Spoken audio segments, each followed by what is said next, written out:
Bueno, lo que nos trae aquí esta tarde, y además de agradecerle esto a Ramos, a la asociación y a la Casa de Cantabria que me han invitado, a vosotros por estar aquí en esta charleta familiar, no es un tema sencillo. No es un tema sencillo porque vamos a hablar de astromundial. El astromundial es probablemente la parte más árida de astrología. No es como hace 15 días que estaba en León dando una conferencia sobre los misterios astrológicos del arte, y entonces hablas de pintura, hablas de misterios, hablas de símbolos y de cosas que siempre son mucho más agradecidos, entretenidos y demás, ¿no? Hablar de astromundial siempre parece que pone un poco, sea el coco, que pone un poco el miedo en el cuerpo, ¿no? Así que os voy a poner finos esta tarde. El astromundial, y siempre en el anuario Casaña, que el del 2020-21 ya ha salido, que es la portada que veis aquí, siempre hay una sección, en esta ocasión la portadilla, la página que veis a la derecha, Astromundial 2020, siempre hay una amplia sección de unas 9 páginas dedicadas precisamente al astromundial. En esta ocasión, de una manera especial, por la configuración que se da, porque hay una triple conjunción de Júpiter, Saturno y Plutón, que son esos simbolitos que veis ahí debajo de 2020, son Júpiter, Saturno y Plutón respectivamente, y es una conjunción que tiene muchísima trascendencia, y vamos a ver por qué a lo largo de esta tarde. Pero, ¿qué es el astromundial? Os preguntaréis algunos. Bueno, pues que pase. El astromundial es una especialidad de la astrología que se dedica a estudiar el devenir de la humanidad y el desarrollo de la historia en función de los ciclos astrales. Es decir, la historia siempre se repite. Y se repite en función de los ciclos astrales. No sé si sería una ironía excesiva decir que la historia siempre vuelve en un día como hoy, precisamente, ¿no? Pero es cierto, ¿a vosotros no os ha pasado que a veces tenéis la sensación de que hay algo que os pasa una y otra vez, o cosas que pasaron en el pasado vuelven, o que tenéis esa idea recurrente, o un número que os aparece una y otra vez? Este tipo de historias que hace que la vida sea cíclica, que la vida sea repetitiva, que parece que te venga un mensaje de algún sitio, del más allá o de donde sea, para hacerte entender algo que tú no acabas de entender nunca porque se repite una y otra vez.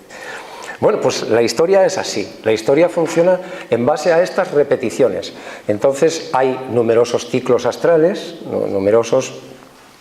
Antes, en la entrevista que me hacía Mercedes, dice, pero ¿cómo es esto, no? Antes de empezar la charla, ¿cómo son esos ciclos? Bueno, pues hoy vamos a hablar de algunos de ellos, pero por poneros un ejemplo breve, para ponernos en situación de qué es la astromundial o cómo funciona, nosotros, los que trabajamos en la astromundial, que somos muy pocos en el mundo, en la verdad, pues estudiamos la historia para ver cómo se va repitiendo, en qué momentos, qué movimientos planetarios hay, qué conjunciones, qué astralidades y demás, y cuándo se van a repetir esos ciclos, que es muy probable que pasen cosas parecidas. Por poner un ejemplo. En 1882 hay una revolución en Rusia, se cargan al zar Nicolás II. En 1917 se produce lo que se conoce como, pasa la historia, como la Revolución Rusa, otra vez, 3/4 de lo mismo, se cargan al zar y tal. 1953, Stalin muere y se transforma totalmente la política de la URSS, cambia radicalmente todo, la política de Rusia. 1989, se acaba el muro de Berlín, es el fin del comunismo, y ¿sabéis? Todas esas fechas que tenían en común, todas ellas había una conjunción de Saturno y Neptuno, sin excepción, pero entre medias ninguna, solo en esas porque se producen cada 35 años aproximadamente. ¿Bien? Es decir, los ciclos de Saturno y Neptuno marcan de una manera absolutamente determinante la política de la URSS o de Rusia, de cuando era Rusia, ¿vale? Esto es un ejemplo de cómo funciona la astromundial. Pero hoy no vamos a hablar de Rusia, hoy vamos a hablar de este gran ciclo de Júpiter, Saturno y Plutón, que puesto en una carta astral es esto. Este ciclo, bueno, los planetas que veis ahí arriba, Júpiter, Saturno y Plutón, se forma en 2020 una triple conjunción que se produce entre finales de Capricornio y principios de Acuario. Esto, independiente de que, vamos a ver si nos da tiempo un poco al final, porque normalmente cuando hablamos de astrología, al final la gente siempre dice, ¿y de lo mío qué? ¿No? Entonces, vamos, si no me cuentas algo de mi signo, ¿para qué he venido a verte? ¿No? Pero hoy no es el día de eso, pero vamos a dejar un rato para el final para comentar algunas de estas cuestiones, a qué signos pueden afectar más y cómo, ¿no? Pero esta triple conjunción que se forma entre finales de Capricornio y principios de Acuario, que son esos tres planetitas que veis arriba, esa especie de PL es Plutón, Saturno el de la cruz verde y el otro azul es Júpiter, esos tres se van a formar una conjunción en 2020. ¿Y por qué es tan importante? Porque en Astromundial los ciclos astrales, cuanto más tardan en repetirse, más profundas son las transformaciones que provocan, más impactantes, más históricas, más largas, más duraderas, mayor impacto tienen en la sociedad y en la historia, ¿no? Entonces, que se produzca una conjunción como esta es de tal calibre como, para que os hagáis una idea, no se repetía. Si antes os hablaba de esa que tarda 35 años en repetirse, Saturno o Neptuno, pues esta no se repetía desde finales del siglo XVI, y si buscamos estos tres planetas en esa misma posición, entre finales de Capricornio y principios de Acuario, o sea, no solo que se repita, sino que se repita ahí donde se da ahora, nos tendríamos que ir a finales del siglo XIII.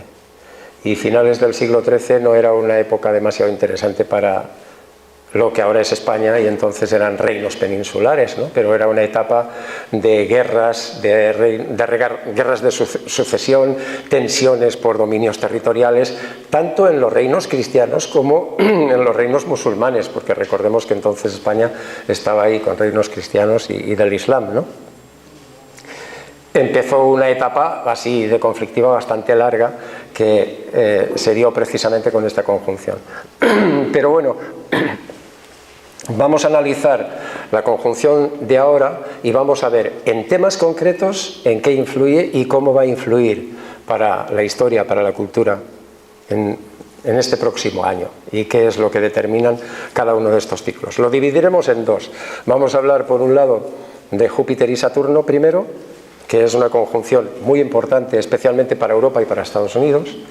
Y luego hablaremos de Saturno y Plutón, que tiene otras características y hay que darle de comer aparte, pero que son los dos ciclos fundamentales que se unen en esta triple conjunción.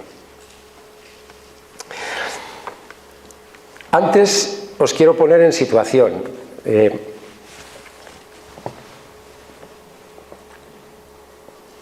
La situación es que en las configuraciones astrales que hay ahora, que hay en esta década que estamos terminando, del 2010 al 2020, y parte de la década siguiente, forman una especie de lienzo de fondo sobre el que vamos a plasmar estas dos configuraciones, la de Júpiter-Saturno por un lado y Saturno-Plutón por otro, ¿vale?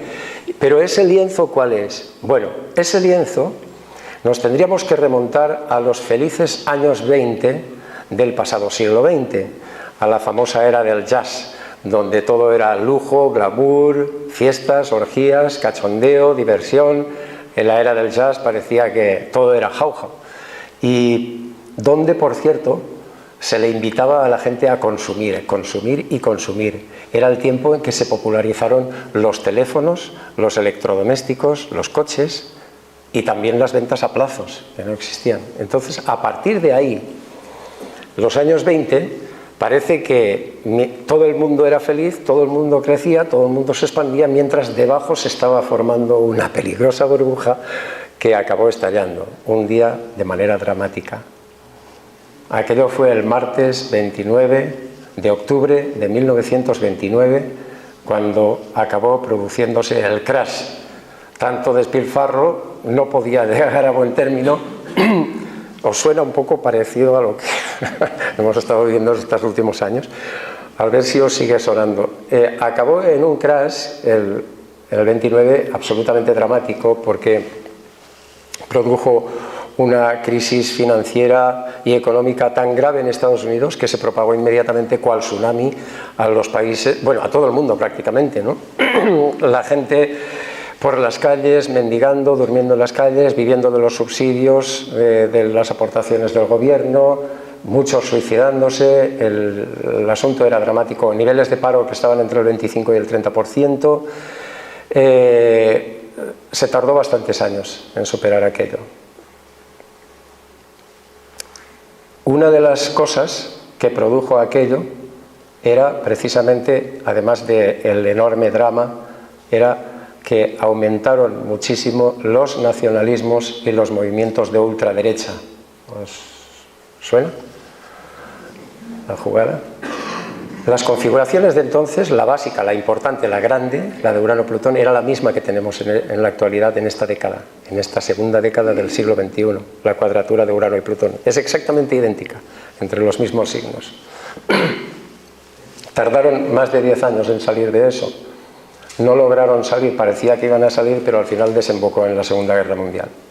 Espero que esta vez no sea así. Pero bueno, el drama, quiero decir que el telón de fondo era lo que hemos estado viviendo, lo que estamos viviendo estos últimos años, con esa grave crisis económica y política y todas las tensiones y todo lo que está pasando por todos los lados, que parece que el mundo se está poniendo patas arriba, tiene mucho que ver con esa cuadratura de Urano y Plutón que domina la segunda década y que es exactamente la misma que había en la década de los 20 del pasado siglo XX, en esa famosa era del jazz, y cómo evolucionó y cómo acabó. Y curioso lo de los nacionalismos y lo de la extrema derecha, esos auges también que había en esos momentos, ¿no? Bien, puesto ese telón de fondo, vamos a ver primero la de Júpiter-Saturno. Creo que empezaremos por ahí, por la de Júpiter-Saturno, que es como más fácil de digerir, y hay dos focos principales. Uno es Estados Unidos, y en concreto los presidentes de Estados Unidos, y otro es Europa. Dos puntos candentes de interés también, ¿no? Que también tenemos que ver qué pasa. Pero vamos a empezar esto con una profecía que os quiero leer de manera literal. Eso he sido yo.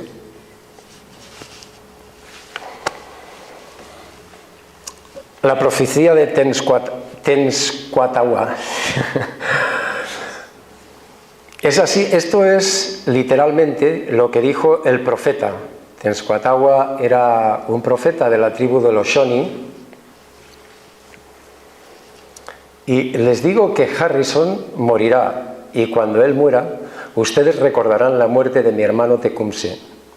Ustedes creen que he perdido mis poderes, yo que hago que el sol se oscurezca y los pieles rojas dejen el aguardiente. Pero les digo que él morirá, y después de él, todo gran jefe escogido cada 20 años de ahí en adelante morirá.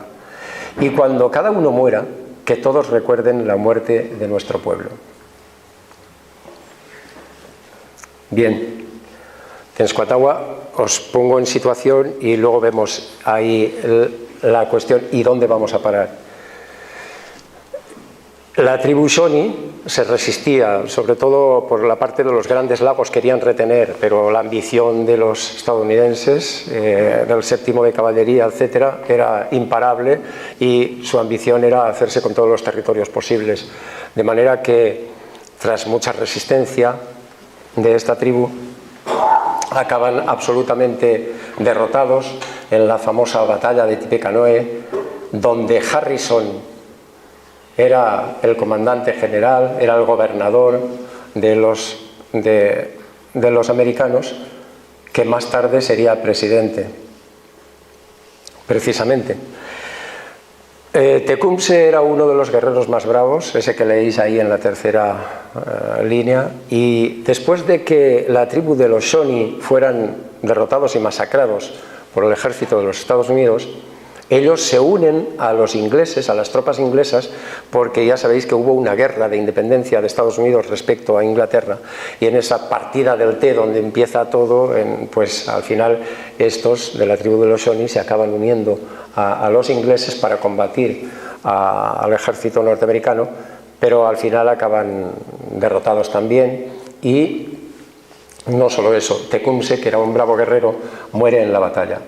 Su hermano, que era conocido como el profeta, por alguna razón, lanza entonces esta profecía, maldición o como le queráis llamar, que normalmente se conoce como la profecía de Tecumseh, y desde hace un tiempo, cuando estuvimos divulgando esta historia hace tiempo, pues ahora se ha esparcido muchísimo por la red. Seguro que encontraréis profecía de Tecumseh. De Tenskwatawa es más difícil, pero de Tecumseh encontraréis 1000 historias y contadas de 1000 maneras. Esta es la frase que pronunció él. Pero lo que dice su hermano, lo que dice el profeta, fijaros que dice que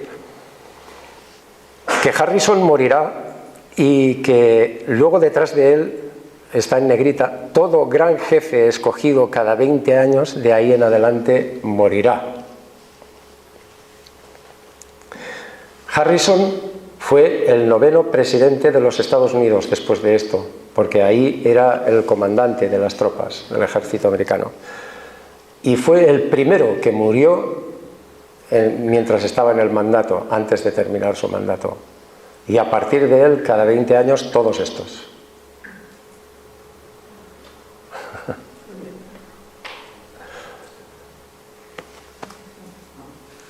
Esto impacta un poco, ¿no? Pero ¿de dónde saca él lo de 20 años? Bueno, repasamos la lista y lo vemos, ¿no? En 1841 fue Harrison precisamente, por enfermedad, cogió una gravísima pulmonía. En 1865 Abraham Lincoln muere asesinado. En 1881 James Garfield asesinado, otro asesinado, McKinley en 1901, en el 23 Harding por enfermedad, otro por enfermedad, Roosevelt en el 44 y de nuevo asesinado John Kennedy en el 61. Y luego parece detenerse la serie, hasta ahí hemos llegado. En 1981, cuando se produce la conjunción de Júpiter-Saturno, a Ronald Reagan recordaréis que, bueno, algunos sois muy jóvenes, pero otros recordamos que le pegaron un tiro que le atravesó el pecho y que la bala le pasó rozando el corazón, a 2,5 centímetros tan solo le pasó el corazón. Esto es muy interesante porque a Ronald Reagan la gente decía que se había salvado precisamente porque estaba asesorado astrológicamente. Y es cierto, él tenía a su astróloga Joanne Quigley al servicio de la Casa Blanca. Y luego cuando sale el escándalo, se asesoran por astrólogos y esta hipocresía que hay siempre en torno a la astrología, toda la gente poderosa que usa la astrología se oculta públicamente, no lo dice y tal y cual, bueno, lo de siempre. Pues entonces este hombre allí tiene que asumir las culpas de, mira, a la bruja de Nancy Reagan, que le gustan estas tonterías y tal, venga. Y entonces Nancy Reagan dice 4 cosas, Joanne Quigley contesta con un libro que dice lo que dice Joan, ¿no? What Joan say, pero nunca debió hacerlo ella porque un astrólogo debe permanecer callado totalmente, pero en fin, lo hizo. Y da igual a quién asesores, cuándo y cómo, el silencio, bueno, esto es como el secreto de confesión, pero ella no se pudo aguantar y contestó y contó unas cuantas cosas, unas cuantas verdades, ¿no? Un libro bastante interesante. Pero es mentira que fuera ella la que tenía afición por la astrología. Era ella la que tenía más contacto con la astróloga. Eso sí, es cierto. De alguna manera le servía de correveidile a Ronald con Joanne Quigley, pero el que tenía el gusto por la astrología y el que se lo contagió a ella fue Ronald Reagan, que estudiaba astrología cuando era actor, mucho antes de ser presidente de los Estados Unidos de América. Él participaba además en una asociación, los Acuario, que hacían unas festorras en Nueva York y en Los Ángeles, que eran demasiado, con una astróloga acuariana muy divertida. Os recomiendo que entréis en mi web, casaña.com o buenosaugurios.com, que os lleva al mismo sitio, y allí hay un extenso artículo donde cuento la verdad sobre este caso, sobre Ronald Reagan, Nancy y sobre los clubes que ellos frecuentaban de astrólogos y las fiestorras que se marcaban y a quienes consultaban y a quienes no, ¿no? Es muy interesante porque al final todo esto, pues, bueno, de hecho, el secretario de Estado llegó a reconocer la influencia del astrólogo en la Casa Blanca, eso sí, pero Ronald Reagan ahí se hizo un poco el loco, aunque tuvo el valor de no llegar a condenar la astrología, que eso ya era demasiado. No es lo mismo que Alfonso X el Sabio, que aquí en Toledo en el siglo XIII, que llega a legislar a favor de la astrología. Cuidado, porque las 7 partidas dice, vale, no solo es legítimo, sino muy guay, hacerse la carta astral y tratar con la astrología siempre que se use para bien. Si a alguno lo interesa, lo hace para intereses espurios, al cadalso con él, ¿no? Bueno, la historia es que con Ronald Reagan se acaba, o parece acabarse, este ciclo, que luego le hubiera tocado a George Bush, pero parece a George Bush tampoco le pasó nada. Bueno, las Torres Gemelas, la guerra de Irak, pues parece una presidencia realmente muy dramática. A partir de aquí, que la próxima conjunción es esta, es la que se da en 2020, de manera que la conjunción exacta se da en diciembre de 2020. Las elecciones norteamericanas van a ser el noviembre anterior, justo un mes antes.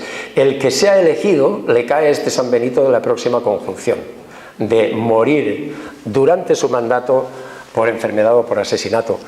¿Este ciclo ha terminado al final o se va a reactivar y por algún tiempo está parado? Esa es la pregunta trampa, la pregunta que ahora nadie puede responder, porque hay ciclos que funcionan durante un determinado tiempo, el que os explicaba antes de Saturno-Neptuno o algunos que veremos luego, funcionan durante un tiempo, durante siglos, y luego se paran por lo que sea, porque por lo que sea es normalmente porque en realidad el cosmos es muy complejo y cuando estos planetas están juntos, los demás están en otro sitio y en relación a esa conjunción no reciben los mismos aspectos. Entonces hay veces que puede haber un cambio radical en el cosmos, ¿no?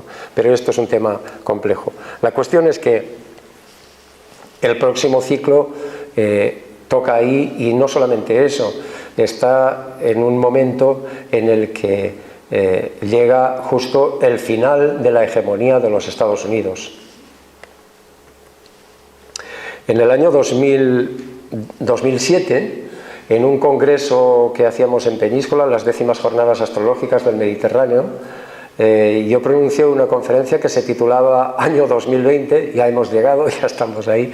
Entonces hace 13 años de esto, pero yo lo titulé entonces que el año 2020 era el fin del imperio americano, ¿no? Y que ya advertí entonces que el fin de un imperio no se produce de un año para otro, sino que marca el inicio de un declive, pues como han caído las anteriores civilizaciones, Roma, Grecia o lo que sea, no se produce de hoy para mañana. Una caída de una civilización se extiende durante muchos años, pero sí que hay años clave, años determinantes que pueden marcar el antes y el después.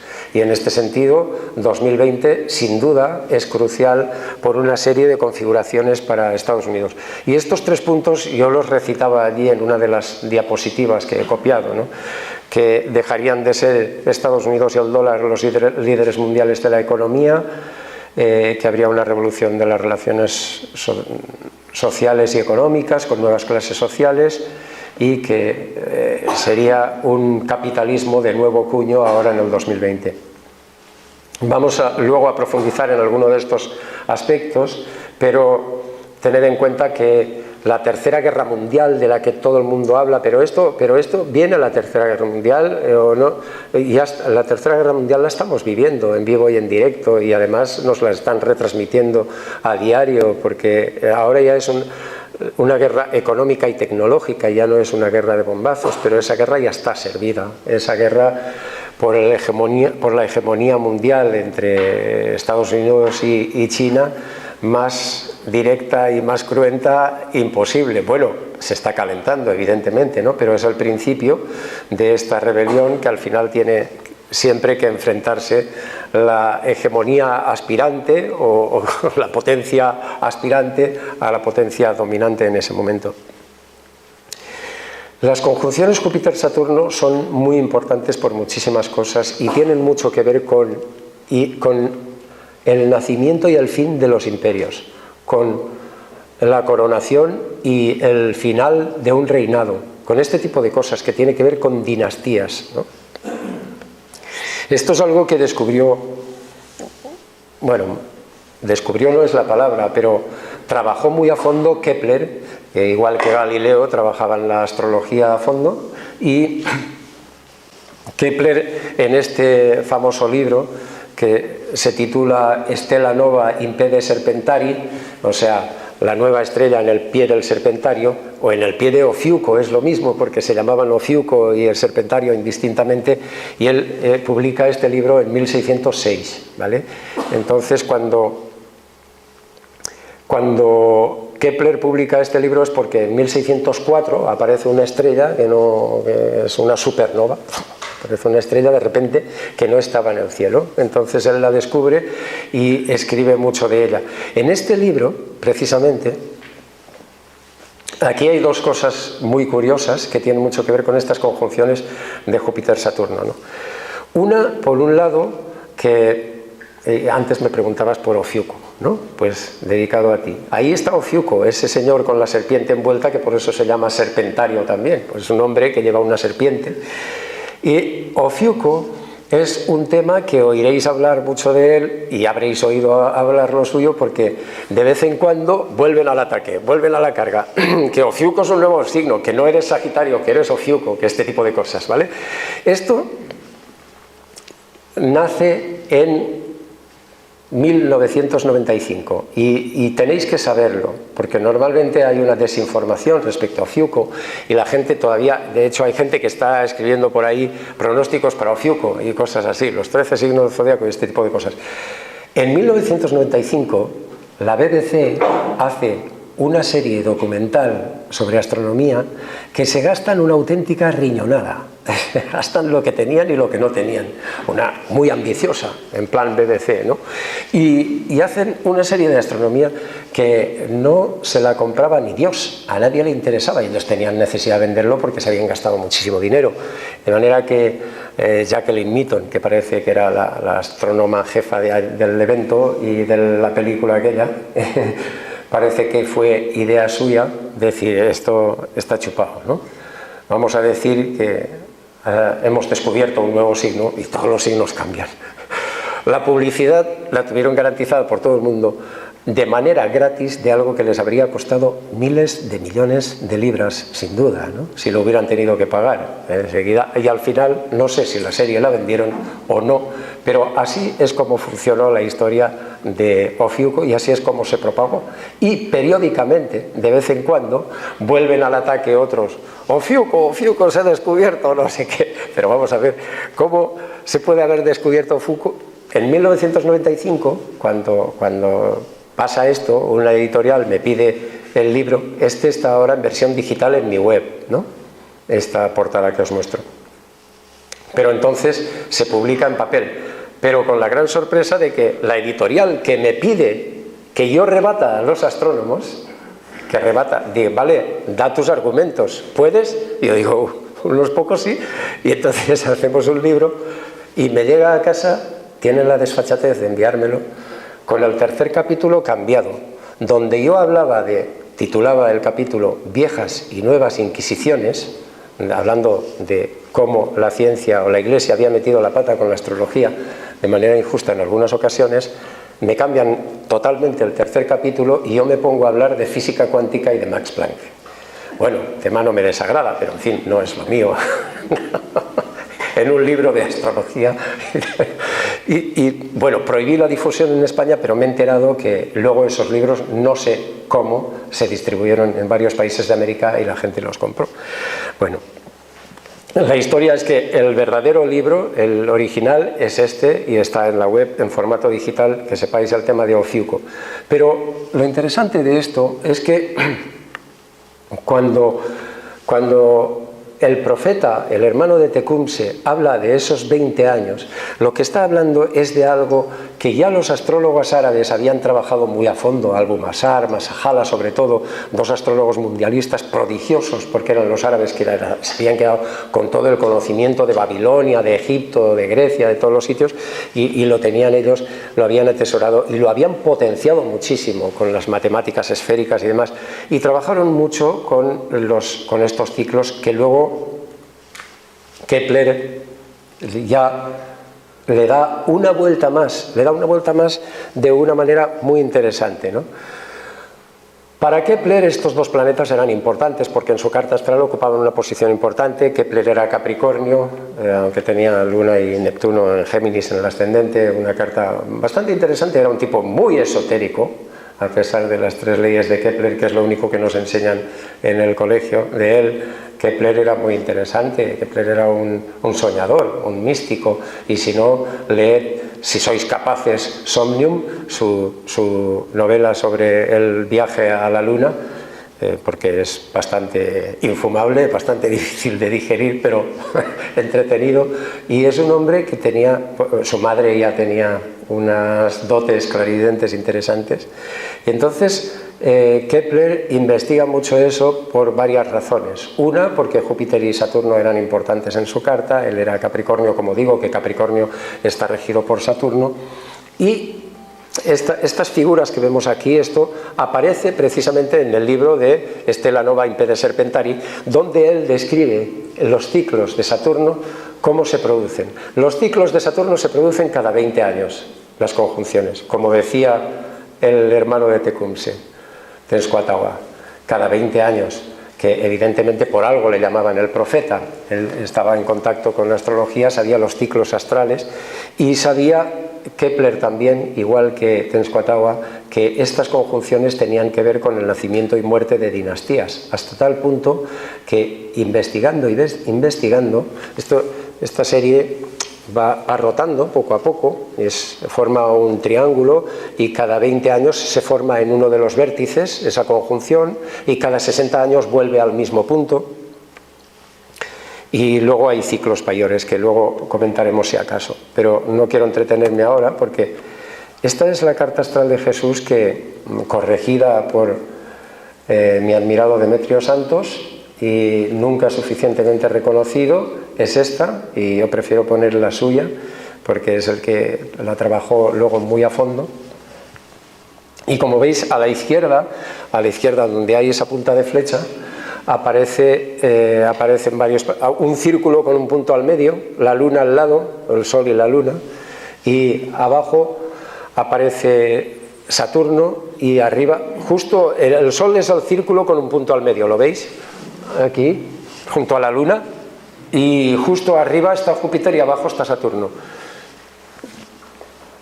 Ese Saturno que os decía que parece una cruz y una hoz, o una mezcla de cruz y hoz. Bueno, pues la cuestión es que Kepler asocia el nacimiento de Jesús a la conjunción de Júpiter y Saturno que se produjo entonces. Y él determina, a raíz de eso, que Jesús nace en marzo del año -6. En base a esa conjunción, porque no podía ser de otra manera. ¿Por qué? Porque si os fijáis, hay una gran concentración de planetas ahí, que está en el signo de Piscis. Jesús es el adalid de la era Piscis, la era que comenzaba con él, se acababa la era Aries, empezaba la era Piscis, y tiene una gran concentración astral. Mucha gente dice, no, los astrólogos, que los Reyes Magos eran astrólogos, eran sabios de Oriente, evidentemente, y porque entonces hasta la Edad Media astrólogo y sabio era sinónimo, era la misma historia, era también decir matemático, también decir médico, pero los Reyes Magos, los astrólogos que fueron allí, claro que podían seguir esa estrella, o sea, aunque da igual que fuera de día o de noche, porque hay gente que dice, no, es que de día no la podían seguir. Claro que sí, o sea, un astrólogo sabe en todo momento hacia dónde está un planeta, esté escondido o esté visible en este momento, y se puede orientar de día o de noche perfectamente, y sobre todo porque lo que se trataba es de saber que esa gran concentración astral, que es lo importante, cuando hay grandes concentraciones astrales, pasan cosas muy importantes en la historia. Y los magos, o los reyes magos, o los astrólogos, sabían que esa concentración era única, era histórica, y tenía que dar nacimiento a un nuevo Mesías, porque ya había una profecía muy antigua. Bueno, la cuestión es que entendierais un poco las claves básicas del Júpiter-Saturno, que tiene muchísimas más implicaciones, y no quiero alargarlo mucho, solo para que veáis también la influencia que tiene para Europa y por qué está así Europa y qué podemos esperar